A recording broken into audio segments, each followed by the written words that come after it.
Hello, my name is Sarah LeBlanc, and today we'll be talking about Korean pottery, but focusing on the Goryeo Dynasty, which took place between 918 through 1392. And to the right is a map of the Goryeo Dynasty. So the history of the ancient Korea pottery started in the Neolithic age, around 5000 BC. It is divided into different periods. The first one is earthenware from Silla Dynasty. The second one is Celadon from the Goryeo Dynasty. And then the Bonchon from the late Goryeo Dynasty to the Joseon Dynasty. And then the last one is the white porcelain from the Joseon Dynasty. From these different periods, the Korean pottery methods and techniques have changed over time, and the Chinese were actually the first in the world to create stoneware, and then the Koreans, they were second, and this happened in the 5th and 6th century. I know that's a lot to take in, but I just wanted to explain how there's so many different periods of this ceramic art.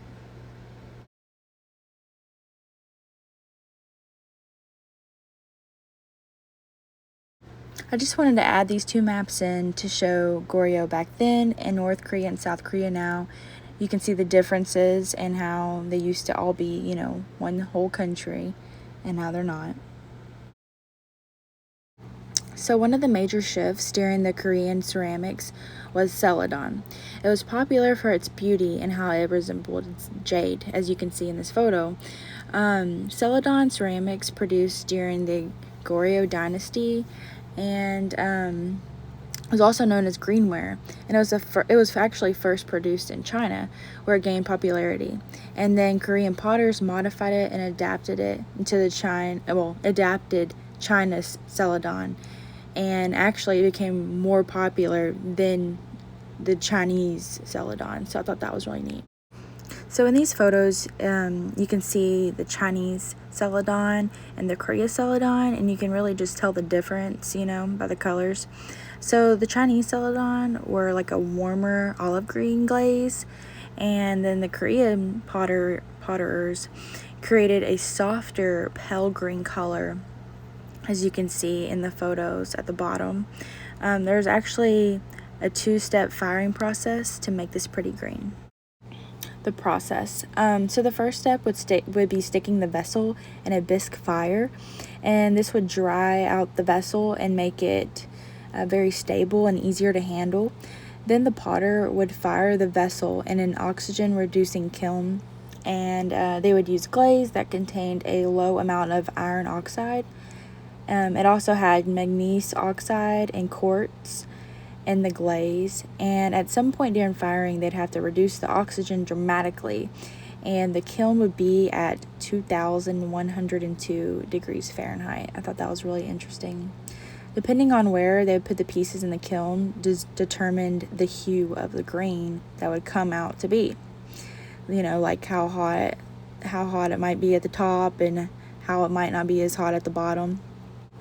Taking these certain steps gives the vessel a smooth finish, and puts little bitty cracks in the glaze, but that's actually very desirable, the little bitty cracks, and it was very common too. Chinese potters would fire their Celadon pieces in a brick kiln, while Korea's would fire in a traditional mud kiln, and that would block out the flow of oxygen, so that would help them produce a better Celadon color.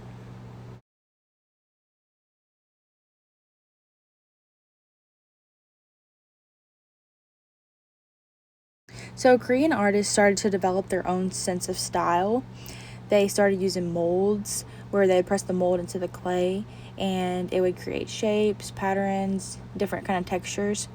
And then they started doing linear designs, like you can see in the pic to the left. So they would put the glaze all over it, and then the glaze would pull in between, those lines they made. And then after firing, it would create a sense of dimension.